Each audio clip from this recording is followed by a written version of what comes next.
আজকে আমার লোকেশন ছিল লেক টাউনে। তো আমি একদমই টাইম মতো বেরিয়ে যাই এবং টাইম মতো পৌঁছেও যাই। বাট এটা যে হবে সেটা আমি কখনোই কল্পনা করতে পারিনি। আমি ব্রাইডের বাড়িতে গিয়ে দেখি যে ব্রাইড এখনও যাই হোক কিছু একটা রিচুয়াল ছিল সেইটা করছিল। তারপর তার হলদি, তারপর অনেক কিছু করার পর তার অনেক টাইম বেরিয়ে যায়। সেখানে সে বলেছিল যে সে বৃদ্ধির সাজ সাজবে, সেটা আর তার হয়েই উঠল না।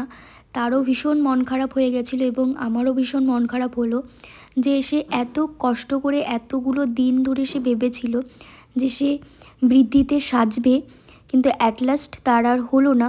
লাস্ট অবধি আমরা সবাই মিলে বললাম, তুমি মন খারাপ করো না, চলো একবারেই তুমি এখন বিয়ের সাজ সেজে নাও, কারণ এখন আর টাইম নেই। তো মন খারাপ নিয়েই দিদি সাজতে বসে গেছিলো এবং সেটা আমরা সবাই একটু বলছিলাম ঠিক আছে, কি আর করার আছে, কিছু করার নেই, এত রিচুয়াল জাস্ট ধারণার বাইরে। আর মাঝে মাঝে তো দিদি রেগে যাচ্ছিলো, বাট সবাই মিলে আমরা শান্ত করছিলাম, তুমি রেগে যেও না। অনেক তাড়াহুড়োর মধ্যে দিদি রেডি হয়েছিল। আর আজকে দিদিকে কেমন লাগছে তোমরা সবাই জানিও।